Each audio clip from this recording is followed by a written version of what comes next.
The outlaws thought a shallow grave was the perfect end for this new lawman. But they had no idea they just buried the military's most lethal hunting legend alive. And now, he's coming for them all. This is Badland. The year is 1890. America is a vast, unforgiving landscape where the ghosts of the Civil War still haunt the living. We first see a gritty U.S. Marshal, Matthias Breacher, silhouetted against the Mississippi horizon on his loyal horse. He is approaching a secluded farm. This land is the hideout of a formidable man named General Corbin. Once a high-ranking leader of a Confederate Army regiment, Corbin's glory days are long gone. Now, he spends his time orchestrating violent robberies and hunting down innocent people with a loyal gang of outlaws. When Matthias arrives, Corbin demands to know why this stranger has stepped onto his soil. Matthias doesn't blink. He calmly informs Corbin that he is a representative of the law. To prove it, he reveals his U.S. Marshal badge and a heavy paper warrant. The document is clear. General Corbin is a wanted war criminal. His past is stained with atrocities committed alongside his soldiers during the bloodiest days of the Civil War. The U.S. Department of Justice has officially sentenced him to hang. Matthias is simply the messenger sent to collect him. The marshal offers a grim ultimatum. If Corbin does not surrender peacefully, Matthias will be forced to use lethal violence. Corbin just smirks. He remains unrepentant, claiming he only did what was right during the war. Surrounded by his own gunmen and bristling with weapons, he mocks the legal document. Corbin draws his pistol, declaring that he will kill Matthias and leave his body swinging from a tree. He even offers the marshal one final drink before his life ends. But Corbin has underestimated his opponent. Matthias is a legendary marksman, a man whose speed is faster than the eye can follow.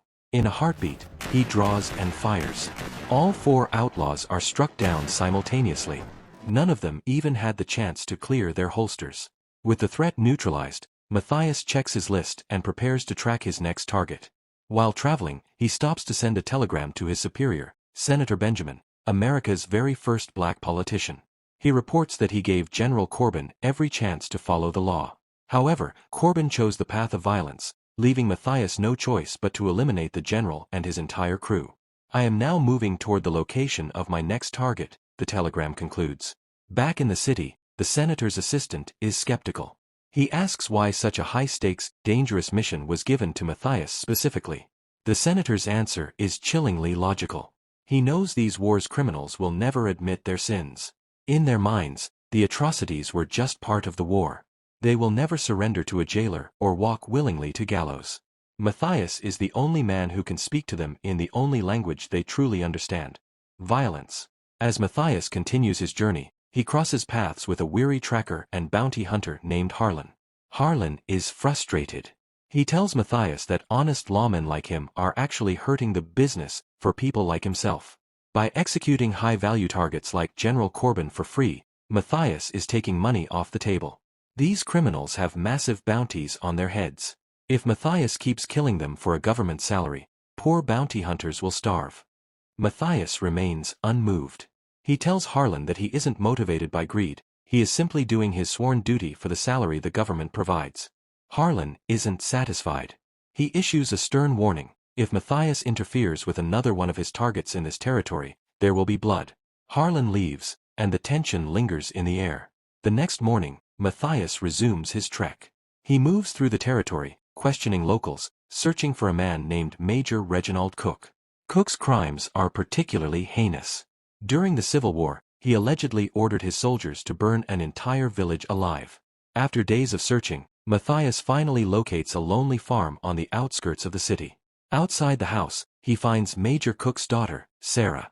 She is a sharp-eyed woman holding a shotgun steady against 3 local thugs. These men are trying to intimidate her into giving up her land. When they see a federal marshal approaching, the cowards quickly retreat. Sarah immediately turns her weapon toward Matthias, suspicious of any newcomer. Matthias raises his hands, assuring her he has no interest in her farm. He is only there to speak with her father, Major Reginald. Sensing he isn't a threat, Sarah lowers her guard and invites him inside. As they talk, Matthias learns a tragic truth. Major Reginald is a shell of his former self. He is dying from a severe case of pneumonia that followed a brutal fever. Without proper medical treatment, his time is running out. Matthias chooses to keep his true mission a secret from Sarah for now. When he finally sits down with the major, he sees a man who is incredibly weak and frail. Matthias shows him the badge and the warrant from the Justice Department. Unlike Corbin, Reginald does not fight. He openly accepts his sins, admitting to the horrors of his past. However, he makes one final plea. He asks Matthias not to take him to be hanged. He is already dying and likely has only a few weeks left to live. Matthias, seeing the man's condition, makes a rare concession. He decides to stay at the farm for a few days to act as a witness to the major's natural passing. Sarah arranges for Matthias to stay in the barn. Over the next several days, a quiet bond begins to form between the lawman and the daughter of the man he came to execute. Matthias helps Sarah with the grueling daily chores. He soon discovers that a local landlord named Fred is the one trying to steal her land. Fred and his goons have been harassing the family, knowing the major is too sick to defend his daughter. Matthias decides to handle the situation his own way. He rides to Fred's estate and offers him a fair sum of money to leave Sarah and her dying father alone. Fred, however, is a man of ego. He claims he doesn't need money. Instead, he challenges Matthias to a brutal hand-to-hand fight against his strongest fighter. The deal is simple. If Matthias wins, Fred will never bother the Cook family again. Matthias agrees. The opponent is a massive, physically superior man who initially pummels Matthias into the dirt. But Matthias is resilient.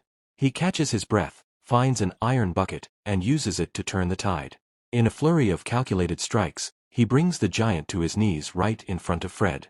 Victorious, Matthias rides back to the farm.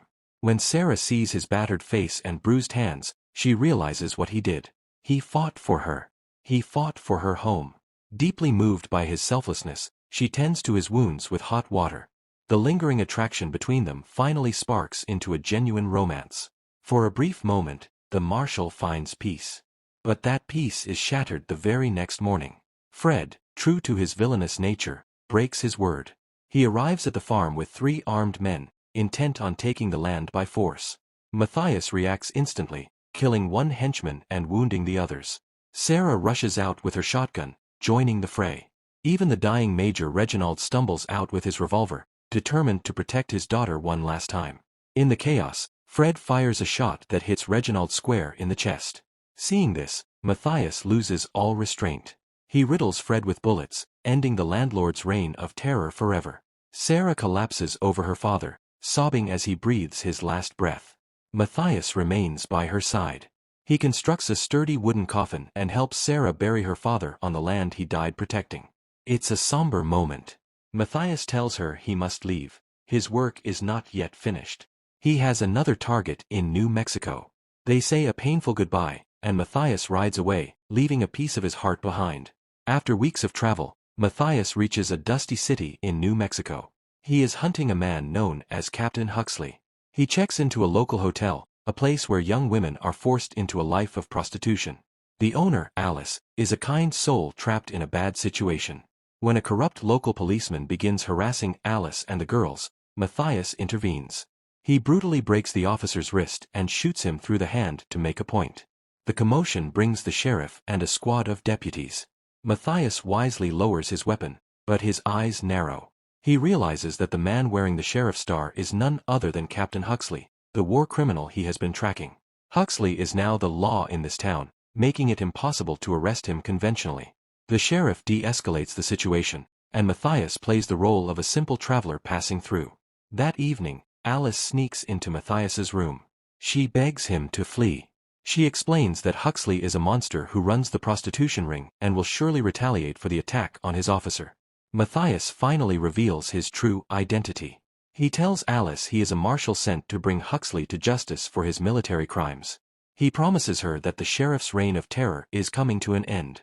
Alice leaves with a glimmer of hope, but the next morning, Huxley's men ambush Matthias in his sleep. They beat him unconscious and drag him to the jail. When Matthias wakes up, he is bound to a chair, facing Huxley. The captain has found his badge and documents. He mocks Matthias, but the marshal spits back that Huxley isn't fit to wear a uniform. In response, Huxley's men torture him in front of Alice. Eventually, Huxley decides a simple execution isn't enough. He orders his men to take the unconscious marshal outside the city and bury him alive. The henchmen dig a deep grave. As one of them reaches into Matthias's pocket to steal his badge and money, the marshal springs to life. He snatches the man's gun, killing him and his partner in a flash. Both outlaws tumble into the very hole they dug for Matthias. Wounded and bleeding, Matthias crawls back toward the city. He finds refuge in a church where Alice is praying. He hides there, resting and regaining his strength. Alice secretly brings him his gear and weapons. As the sun rises the following day, a rejuvenated Matthias emerges from the shadows. He storms into Alice's bar, opening fire on Huxley's corrupt deputies. A massive shootout erupts in the streets. Matthias moves like a phantom, picking off the police one by one. At one point, a desperate officer grabs a young girl to use as a human shield. Matthias doesn't hesitate. With a perfect shot, he eliminates the gunman and saves the girl. By the time Huxley exits his office, his entire force has been wiped out. He stands alone, humiliated before the townspeople. Huxley boasts that he is just as fast as Matthias and challenges him to a classic quick-draw duel. The rules are simple. The first man to draw and fire wins. They stand in the center of the street. As the church bell tolls, both men draw. 2 shots ring out simultaneously.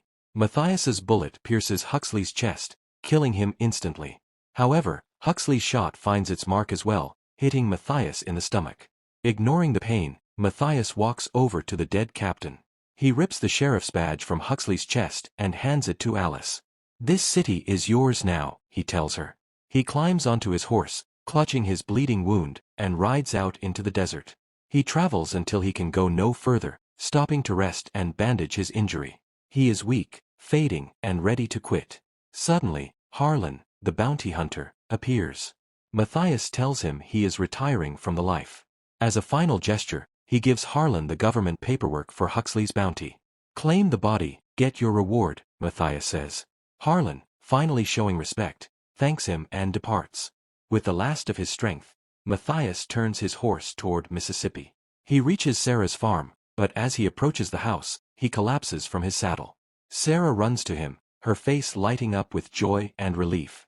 That's the end of this journey, but the story continues right here. If you enjoyed this breakdown, click this next video to see another masterpiece you won't believe. What did you think of that ending? Let me know in the comments, and hit subscribe to join the Cinemaned family. I'm your host, stay cinematic, and I'll see you in the next one.